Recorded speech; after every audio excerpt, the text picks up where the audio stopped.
अनामिका घरातून निघून गेल्यावर ऋषीने आपल्या आई ताराला अगदी स्पष्टपणे सांगून टाकलं की आता पुढे लग्नाचा विषय या घरात उचलायचाच नाही। काहीही झालं तरी त्याच्या लग्नाबद्दल बोलणं बंद व्हायला हवं। तारा लगेच संशयाने विचारू लागली, तुझ्या मनात काही वेगळंच चाललंय का? आणि जर कमळीबद्दल काही विचार असेल तर तो आत्ताच काढून टाक। पण ऋषी यावेळी पूर्ण स्पष्टपणे ओरडून म्हणाला, हो, माझ्या मनात कमळीचाच विचार आहे। मी तिच्यावर खूप प्रेम करतो आणि तिच्याशिवाय मी कुणाशीही लग्न करणार नाही। तारा हे ऐकून चिडली आणि म्हणाली, झालं, आता आलास ना तुझ्या भावाच्या स्वभावावर? ऋषी संतापून म्हणाला, आई, तू पुन्हा पुन्हा तेच करू नकोस। राधिका वहिनी या घरासाठी योग्य आहे, तसंच कमळी योग्य आहे। मी आजच लग्न करतोय असं म्हणत नाहीये, ती अजून शिकतीये, मलाही वेळ हवाय। पण मी फक्त एवढंच सांगतोय की माझं प्रेम आहे आणि त्यामुळे मी दुसऱ्या कुणाशीही लग्न करू शकत नाही। तारा मात्र ताठ राहिली आणि म्हणाली, ऋषी, हे फक्त अट्रॅक्शन आहे, तू त्याच्या आहारी गेलायस। काहीही झालं तरी ती मुलगी या घरासाठी योग्य नाही आणि मला ती कधीच पटणार नाही। पण हे सगळं संभाषण फक्त ऋषी आणि ताराच्या दरम्यान नव्हतं।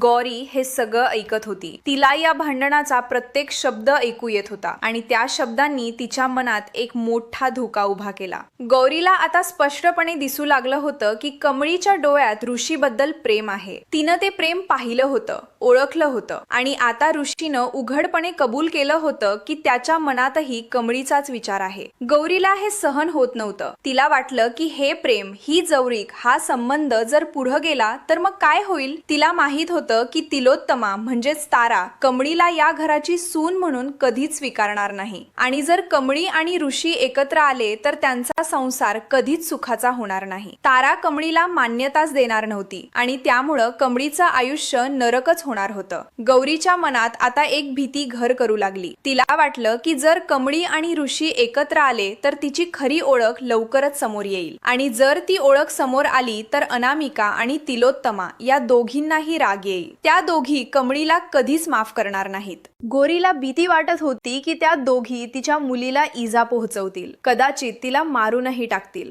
गौरीला आता वाटू लागलं की कमळीला या घरात राहणं म्हणजे तिच्या जीवावर टांगलेली तलवार आहे। तिने ठरवलं की काहीही झालं तरी तिला आपल्या मुलीला सत्य सांगायलाच हवं। तिला कमळीला या सगळ्यांपासून दूर घेऊन जायचं होतं, कायमचं दूर। गौरीने ठरवलं की ती योग्य संधीची वाट पाहिल आणि मग कमळीला सगळं सांगेल। पण नियतीने वेगळंच नियोजन केलं होतं। त्याच वेळी कॉलेजमध्ये निगी कमळीला सांगू लागली, अगं कमळे, खरं सांगू का? ती मुलगी जी आली होती ना अनामिका, ती खरं तर ऋषी सरांच्या साठीच आली होती। त्यांचं लग्न ठरणार होतं। कॉलेजमध्ये सगळीकडे चर्चा होती, पण ती परत गेली माहितीये का? कारण ऋषी सरांनी तिला नकार दिला आणि आता कॉलेजमध्ये असं म्हणतात की ऋषी सरांचं कुणावरी तरी प्रेम आहे। कमळे, मला काय वाटतं माहितीये का? ऋषी सरांचं फक्त आणि फक्त तुझ्यावरतीच प्रेम आहे आणि तुझ्या डोळ्यातही मला ते प्रेम दिसतं। कमळी लगेच चिडली आणि म्हणाली, निंगे, एक शब्द बोललीस तर खबरदार। ऋषी सर आणि माझी कधीच बरोबरी होऊ शकत नाही। निंगी मात्र हटली आणि म्हणाली, का बरोबरी होऊ शकत नाही? असं काही नाही, मी बघितलंय ऋषी सरांच्या डोळ्यात तुझ्यासाठी असलेलं प्रेम आणि तुझ्या डोळ्यातही त्यांच्याबद्दल ती लपून उभी होती आणि हे सगळं संभाषण तिच्या कानावर पडत होतं। तिला आता कमळीच्या डोळ्यात ऋषीसाठी असलेलं प्रेम स्पष्टपणे दिसलं होतं आणि ऋषीच्या शब्दांवरून तिला समजलं की त्याच्या मनातही कमळीसाठी खोल भावना आहेत। गौरीच्या मनात एकच विचार येऊ लागला, हे सगळं लवकरात लवकर थांबवलं पाहिजे। काहीही झालं तरी कमळी आणि ऋषी यांना एकत्र येऊ देता कामा नये। गौरीच्या मनात एकच भीती फिरत होती, जर कमळी आणि ऋषी एकत्र आले तर त्यांचा संसार कधीच सुखाचा होणार नाही, कारण तिलोत्तमा म्हणजेच नयनतारा मॅडम कमळीला या घरची सून म्हणून कधीच मान्यता देणार नाही। गौरीला चांगलंच माहित होतं की तारा कमळीला स्वीकारणार नाही। तिने आधीच अनेक वेळा स्पष्ट केलं होतं की कमळी या घरासाठी योग्य नाही आणि जर कमळीनं या घरात प्रवेश केला तर तिचं आयुष्य नरकच होईल। तारा तिला क्षणोक्षणी त्रास देईल, अपमान करेल आणि तिचं जगणं दुभर करेल। गौरीला हे सगळं सहन होत नव्हतं। तिला वाटलं की जर असं असेल तर मी कसं होऊ देऊ, मलाच काहीतरी करायला हवं। गौरीने ठरवलं की आता तिला काहीतरी ठोस पाऊल उचलायलाच हवं। तिला वाटलं की कमळी आणि ऋषीला वेगळं करण्यासाठी जरी तिला आपली खरी ओळख कमळी समोर आणावी लागली तरी ती तयार आहे. ती यावेळी अजिबात गप्प बसणार नव्हती. गौरीच्या मनात दोन स्पष्ट हेतू होते. पहिला, जर कमळी आणि ऋषीचं सत्य समोर आलं म्हणजे जर कमळीची खरी ओळख उघड झाली तर अनामिका चिडेल. ती संतापून कमळीला इजा पोहोचवण्याची संधी सोडणार नाही. अनामिकाला आधीच कमळीचा द्वेष होता आणि आता जर तिला कळलं की कमळीमुळेच ऋषीने तिला नकार दिला तर ती कमळीला जिवंत सोडणार नाही. दुसरा हेतू म्हणजे तारा आणि अनामिका या दोघी मिळून कमळीला मारूनही टाकू शकतात. गौरीला भीती वाटत होती की या सगळ्यांच्या सोबत राहणं म्हणजे तिच्या मुलीच्या जीवावर टांगलेली तलवार आहे. प्रत्येक क्षण धोक्याचा आहे. त्यामुळे तिने निर्णय घेतला. काहीही झालं तरी ती कमळीला सत्य सांगणार आहे. तिला सांगणार आहे की मी तुझी खरी आई आहे आणि तिला कायमचं या सगळ्यांपासून दूर घेऊन जाणार आहे.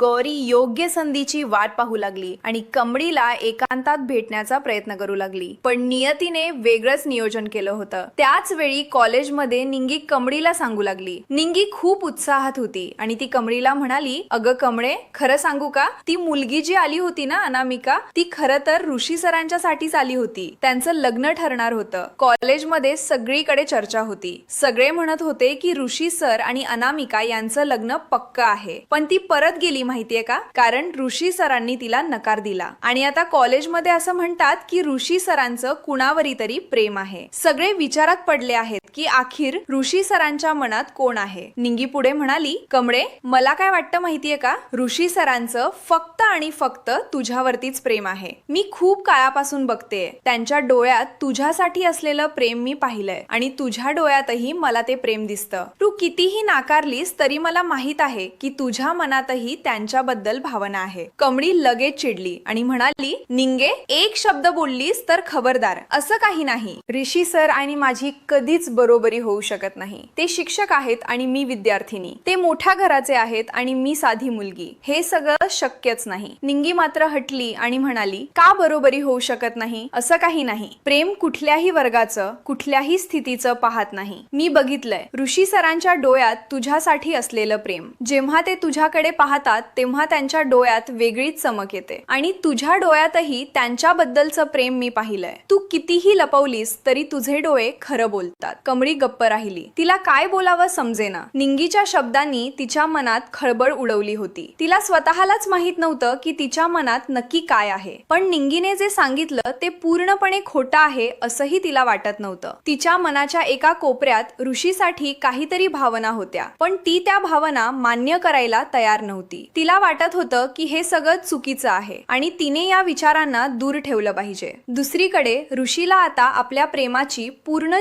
पण त्याच वेळी दुसरीकडे अन्नपूर्णा मात्र खूपच चिडली होती आणि तिने आता एक अतिशय महत्वाचा निर्णय घेतला होता. तिचा संयम आता संपला होता. राजनच्या दारूच्या सवयीमुळे घरात आणि बिझनेस मध्ये जे नुकसान होत होतं ते तिला आता सहन होत नव्हतं. अन्नपूर्णा राजनला ओरडून सांगू लागली, ऐक राजन, आता माझं ऐक नीट. जर तुला ही दारू सोडायची नसेल तर उद्याच्या उद्या मी तुला सगळ्या प्रॉपर्टी मधून बेदखल करते. माहितीये का तुझ्यामुळे काय होतंय? आपले जे बिझनेस पार्टनर आहेत ना त्यांचंही नुकसान होताना मला दिसतंय आणि हे नुकसान मी आता सहन करू शकत नाही. मी त्यांना या नुकसानाला भरी पडू देऊ शकत नाही. ते माझे जुने साथीदार आहेत. त्यांच्यावर अन्याय होऊ देणार नाही मी. तुझ्यामुळे जर हे सगळं घडत असेल तर मला तुला या सगळ्यामधून बेदखल करावंच लागेल. तिचा आवाज कडक होता. चेहऱ्यावर रागाच्या रेषा उमटल्या होत्या. तिने पुढे सांगितलं, उद्यापर्यंतचा वेळ आहे तुझ्याकडे, फक्त एक दिवस. जर तू उद्यापर्यंत ही दारू सोडून दाखवली नाहीस तर तू बिझनेस मधला तुझा हक्क गमावशील आणि फक्त तेवढंच नाही, तू अजून एक गोष्ट गमावशील, ती म्हणजे तुझी आई. मी तुझी आई म्हणून तुझ्या सोबत राहणार नाही. हे माझं अंतिम निर्णय आहे. हे ऐकून राजन काहीच बोलला नाही. तो गप्प उभा राहिला. अन्नपूर्णाच्या शब्दांनी त्याला धक्का बसला होता. त्याला कधीच वाटलं नव्हतं की त्याची आई इतक्या कडक भूमिका घेईल. त्याच्या चेहऱ्यावरचा रंग उडाला होता. अन्नपूर्णा पुढे म्हणाली, आणि हो, उद्या आपल्याला नयनताराकडे जायचं आहे. माहिती आहे ना काय काम आहे ते? मी तुला आधीही सांगितलं होतं की नयनताराकडे जाऊन ते काम करणं खूप महत्वाचं आहे, पण तू माझं काहीच ऐकलं नाहीस. आता मात्र तू माझ्यासोबत यायलाच पाहिजेस. हे ऐकून कमळीच्या मनात प्रश्न पडला. ती जवळच उभी होती आणि हे सगळं संभाषण तिच्या कानावर पडलं होतं. ती विचार करू लागली की नयनतारा मॅडमकडे ऋषीकडे कशासाठी चाललेत? नयनतारा मॅडम कडे यांचं काय काम आहे? काय असेल ते काम? पण कमळीने आगाऊपणा केला नाही. तिने त्यांना विचारलं नाही. ती शांत राहिली. तिला वाटलं की हे त्यांचं खाजगी प्रकरण आहे आणि तिने त्यात ढवळाढवळ करायला नको. त्यानंतर राजनच्या मनात विचार आला. त्याला अचानक आठवलं की हे काम म्हणजे कमळीच्या आणि ऋषीच्या लग्नाची बोलणी करणं. अन्नपूर्णाने त्याला आधीच सांगितलं होतं की नयनताराकडे जाऊन कमळी आणि ऋषीच्या लग्नाचा प्रस्ताव ठेवायचा आहे. त्याने लगेच अन्नपूर्णाला सांगितलं, आई मला माहिती आहे काय काम आहे ते. मी उद्या सगळं बंद करून तुझ्यासोबत यायला तयार आहे. मी दारू सोडतो, वचन देतो. फक्त मला एक संधी दे. त्याच्या आवाजात विनवणी होती. त्याला समजलं होतं की आईचा राग खरा आहे. अन्नपूर्णा थोडी नरम पडली आणि म्हणाली, लवकरात लवकर. तर अन्नपूर्णाला मात्र हे पाहून खूपच आनंद झाला. तिच्या मनात आशा जागी झाली. तिला वाटलं की राजनच्या मनात अजूनही ती भावना शिल्लक आहे. ती जबाबदारी आहे. त्याला समजलंय की आपण व्यवस्थित राहायला पाहिजे. आपल्या मुलीसाठी काहीतरी करायला पाहिजे. ही गोष्ट अन्नपूर्णाला खूप पटली. तिला वाटलं की कदाचित राजन आता खरोखरच सुधारेल आणि आपल्या जबाबदाऱ्या पार पाडेल. तिने राजनला दिलेला अल्टिमेटम काम करत आहे हे तिला दिसत होतं. त्याच वेळी दुसरीकडे कमळी आधीच ऋषीच्या घरी पोहोचली होती. तिला कॉलेजमधून 7 दिवसांची रस्टिकेशन मिळाली होती. म्हणून तिला आता ऋषी सरांची मदत घेणं अत्यंत गरजेचं होतं. तिला आपलं शिकणं चालू ठेवायचं होतं. आपले अभ्यास पूर्ण करायचे होते आणि म्हणून ती ऋषीकडे शिकण्यासाठी आली होती. ऋषीने तिला मदत करायचं कबूल केलं होतं आणि म्हणून ती त्याच्या घरी आली होती. जेव्हा ती ऋषीच्या घरी पोहोचली तेव्हा तिला अचानक अन्नपूर्णा आणि राजन तिथे दिसले. हे पाहून तिला आनंद झाला पण त्याचबरोबर आश्चर्यही वाटलं. तिने आधीच ऐकलं होतं की अन्नपूर्णा आणि राजन नयनताराकडे जाणार आहेत.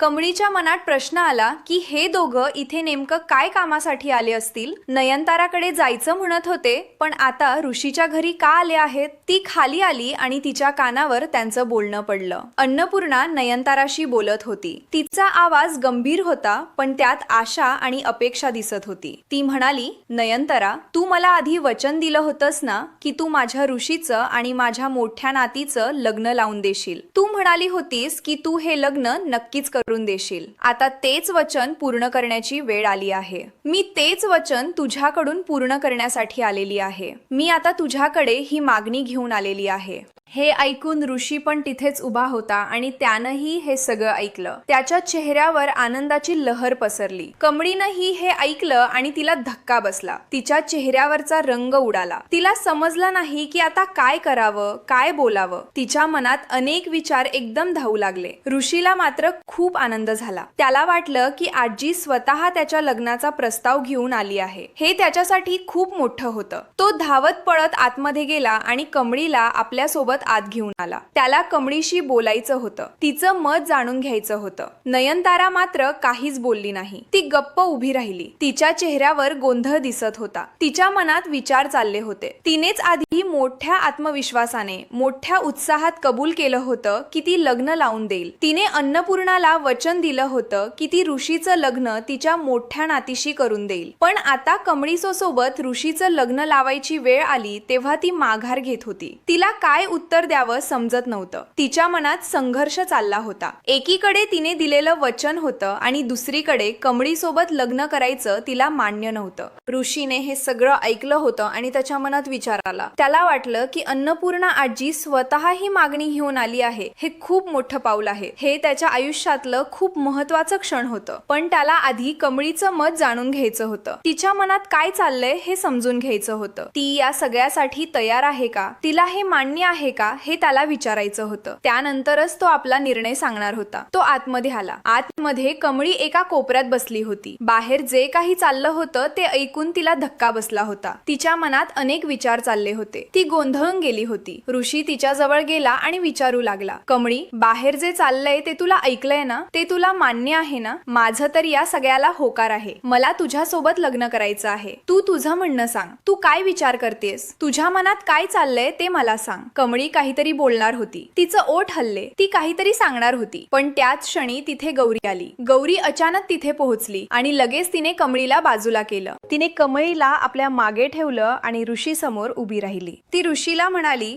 ऋषी सर, हा तुमचा प्रश्न नाहीये. तुम्हाला यात बोलायचा अधिकार नाहीये. तुम्ही या सगळ्यात ढवळाढवळ करू नका. हे ऐकून कमळी अचानक म्हणाली, आई तिच्या तोंडून हे शब्द आपोआप निघाले. ती आपल्यावर नियंत्रण ठेवू शकली नाही. ऋषी गोंधळून गेला. तो म्हणाला, काय बोलतेस तू? आई? हे काय आहे? तू हिला आई म्हणतेस? कमळी लगेच गप्प बसली. तिच्या मनात विचार आला की तिने तर सगळ्यांना सांगितलं आहे की ती राजनची मुलगी आहे, मग आता गौरीला आई कसं म्हणावं? ती गोंधळली आणि शांत राहिली. तिला काहीच सुचत नव्हतं. पण त्याच वेळी बाहेरून आवाज ऐकून अन्नपूर्णा, राजन आणि नयनतारा हे तिघही आत आले. त्यांनी हे सगळं दृश्य पाहिलं. गौरी कमळीला सांभाळत होती, ऋषीला बाजूला करत होती आणि कमळीने तिला आई म्हटलं होतं. हे सगळं पाहून तिघांना खूप मोठा धक्का बसला. त्यांच्या चेहऱ्यावर आश्चर्य आणि संभ्रम दिसत होता. त्यांना विश्वासच बसत नव्हतं की ते काय पाहतायत. कमळीला सांभाळण्याच्या नादात, कमळी आणि ऋषीला वेगळं करण्याच्या नादात गौरीचा सगळा चेहरा, तिची खरी ओळख सगळ्यांच्या समोर आली होती. एका झटक